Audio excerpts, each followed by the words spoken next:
এই বাপ, তোমরা যারা সিজদা করো না, তোমরা বলো না বাজান, বলো না এই দরদি ভাই চিৎকার করে বললাম, তুমি যদি বলো তোমার পায়ে ধরতে, আমি পায়ে ধরতে রাজি। তুমি যদি বলো তোমারে জড়িয়ে ধরে কাঁদতে, আমি কাঁদতে রাজি। তুমি বলো কেন আল্লাহর সাথে রাগ করলা? কেন আল্লাহর সাথে রাগ করলা? কেন আল্লাহর সাথে নারাজ হইলা? কেন সেজদা কপালে জুটলো না?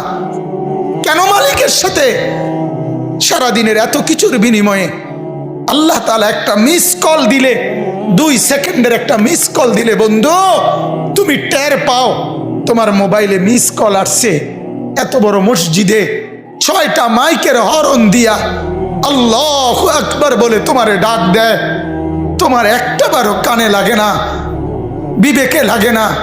তোর মতো শক্ত ডাকাত, তোর মতো পাষাণ বেটা আর কে হইতে পারে? বেটা কথা বলেন না কেন? তুই ডাকাত, কত বড় ডাকাত। ওয়ায়াউমা তাকুমুস সাআতু ইউবলিসুল মুজরিমুন। আল্লাহ তাআলা বলেন যখন হাসরের মাঠ কায়েম হবে, হাসরের মাঠ যখন কায়েম হবে, নাফরমানরা, পাপীরা,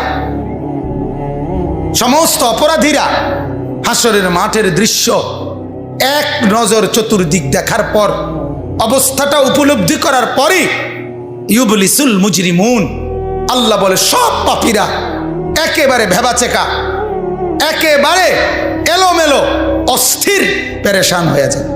হায় এখন কি হবে? এখন কি হবে?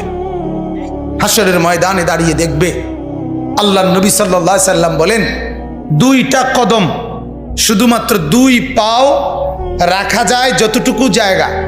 আল্লাহ রাসূল সাল্লাল্লাহু আলাইহি সাল্লাম বলেন একজন মানুষ হাসরের ময়দানে শুধু এতটুকু জায়গায় বরাদ্দ পাবে। 1 সুতা ডানে বামে সামনে পিছনে আগ পিছ করতে পারবে না, 1 সেকেন্ডের জন্য বসতেও পারবে না। আল্লাহ তাআলা কোরআনুল কারীমের মধ্যে বলছে ইয়াউমা ইয়াকুমুন নাস লিরাব্বিল আলামিন, রব্বুল আলামিনের সামনে সবগুলো মানুষ দাঁড়িয়ে থাকবে, দাঁড়ানো দাঁড়ানো দাঁড়ানো থাকবে, দাঁড়িয়েই থাকবে। মাথার 1.5 হাত উপরে সূর্য, আল্লাহ বলবে সূর্য তোর সমস্ত তাপ আজ ছেড়ে দে, খুলে দে তোর সব তাপ।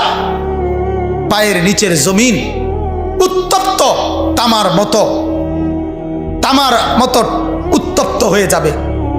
এরপরে আল্লাহ পাক রব্বুল আলামিন ফেরেশতাদেরকে দিয়ে জাহান্নামকে, কোরআনের স্পষ্ট আয়াত ওয়াজিআ ইয়াউমা ইদিম বিজাহান্নাম, হাসরের ময়দানে এরকম পাশে জাহান্নাম